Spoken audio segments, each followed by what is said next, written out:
Yo! Sa last episode, nagbigay ako ng basic tips kung paano mo mapapaganda yung forma mo. Then ngayon naman, 4 na advanced tips yung magiging topic natin.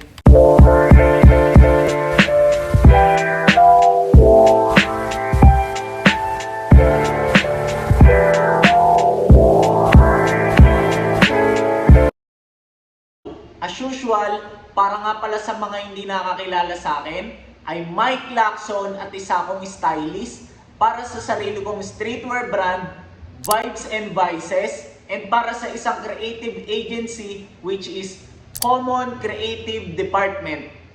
Pero bago nga pala tayo mag-umpisa, bakit ko nga ba tinatawag na advanced tips yung mga pag-uusapan natin ngayon? Well, yung mga babanggitin ko kasi is simple lang naman kung iisipin, pero sa napapansin ko, nahihirapan yung karamihan gawin. What? So, game! Number 1, unahin mo yung hygiene mo. Ito yung ginawa kong number 1 kasi ilang beses na rin ako nakakita ng magagaling pumorma lalo na sa mga events and shoot na napuntahan ko. Pero at some point, nadismaya ako sa iba kasi sablay sa hygiene or sa madaling salita, dugyot.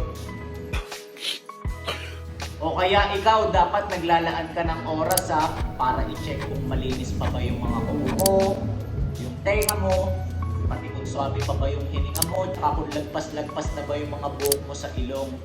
Basta, in general, dapat meron tayong pakialam sa hygiene natin. Roger that.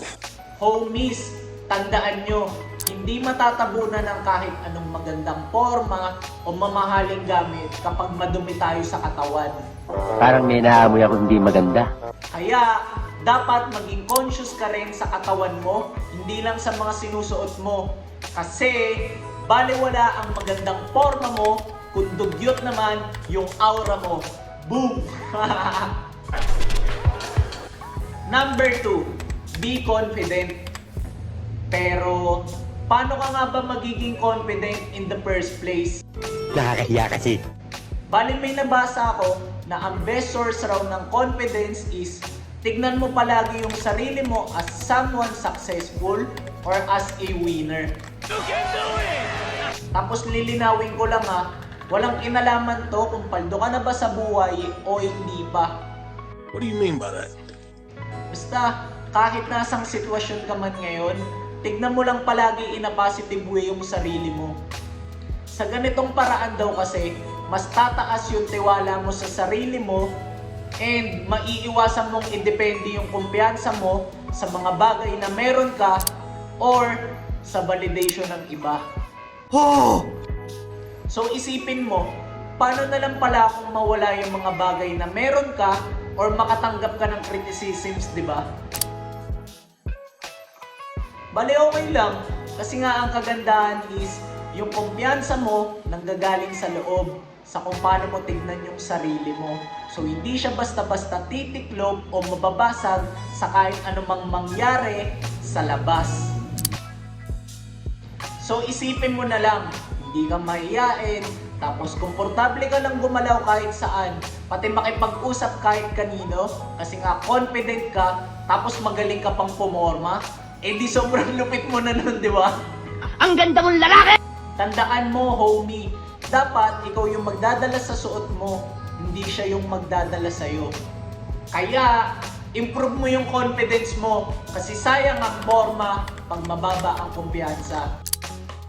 Tapos, habang inaangat mo yung confidence mo, dito na papasok yung number 3 natin, which is improve your posture or ayusin mo yung tindig mo.